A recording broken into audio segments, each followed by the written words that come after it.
and welcome. My name's Darren Pierce. This is the next one of my little series here of cooking videos I've been doing. This is the probably the most popular dish I do.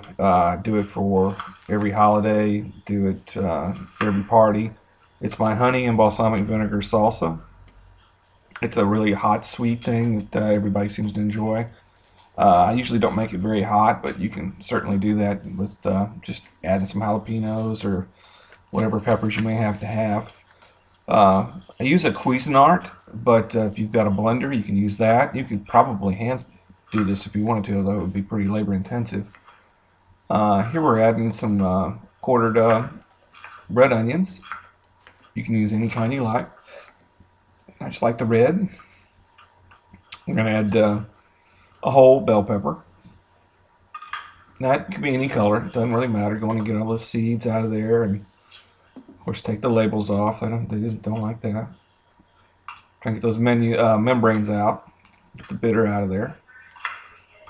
And just quarter that up. Throw it in there.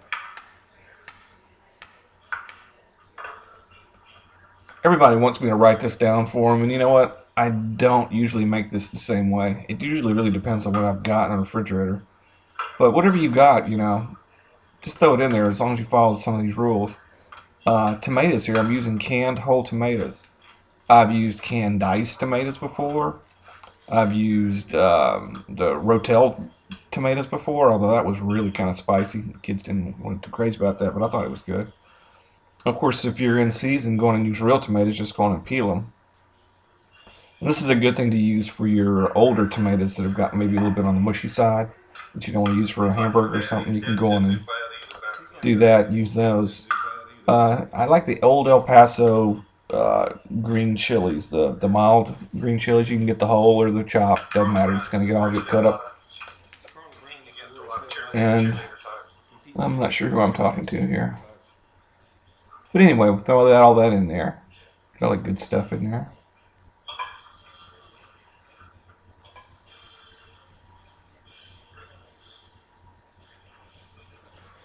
Now, the best way to do this dish, of course, is the day before or the morning of, because the longer you let this stuff marinate, the better it tastes.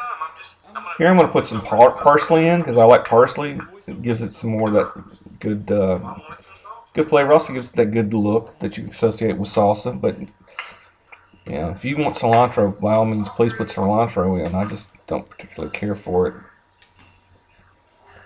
Put some lemon juice in there to brighten it up. Be real careful when you squeeze it in there, though, not to get the seeds in there, because they have a funky taste. You don't want citrus seeds in.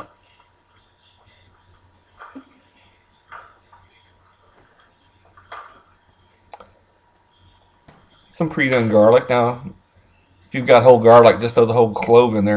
Once you peel it, throw it in there, and it'll let the machine do the work.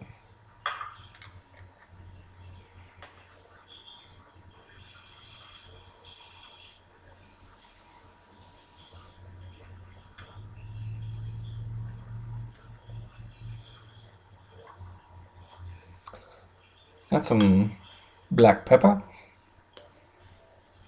Careful with that black pepper. Little Tony Sacheries. Liam Perron.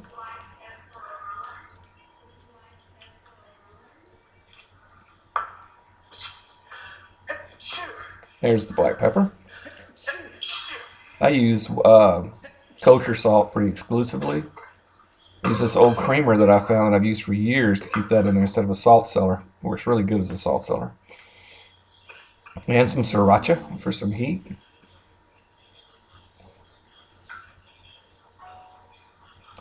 And honey. This is local honey. That actually got the comb still in it.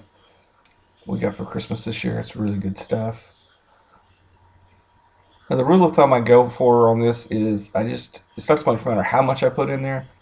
It's a matter of balancing pretty much the same amount of honey with the same amount of balsamic vinegar.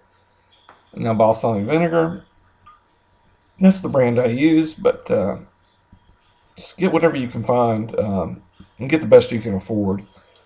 I mean, the stuff is, you can get it $2 a bottle all the way up to, hundreds of dollars. I mean, they sell that stuff by the eyedropper. in certain fancy places. But just a good middle of the road will be good here.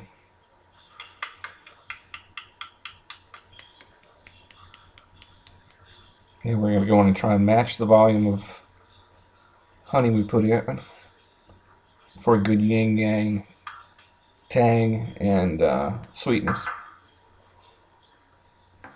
And we're going to top that off with our Cuisinart here, which is worth its weight in gold, but I don't use it that often. When I do use it, this is what I use it for.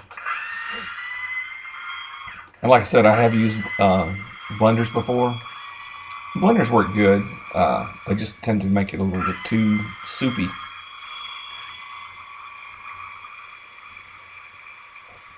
We want to try and keep it as crunchy as we can, with still getting everything good and cut up good.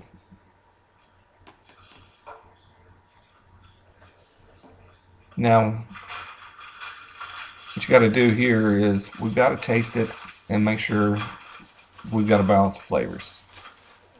Is it sweet enough? Is it hot enough? Is it salty enough? Can you taste the pepper?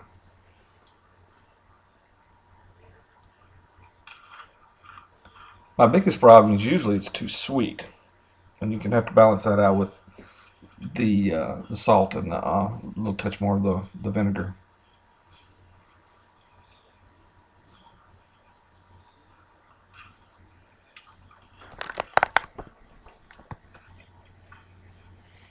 And I think we're going to have to add a few more things here. Let's try a little more salt.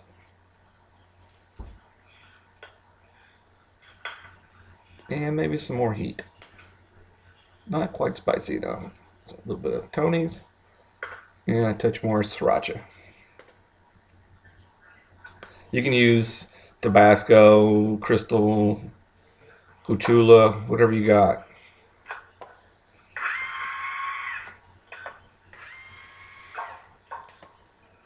And I think this is going to get it. Like I said, this is best served the next day or later in the days.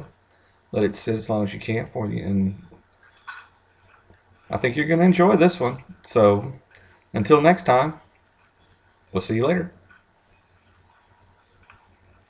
And I think we're going to get a big thumbs up here. Thumbs up. There you go.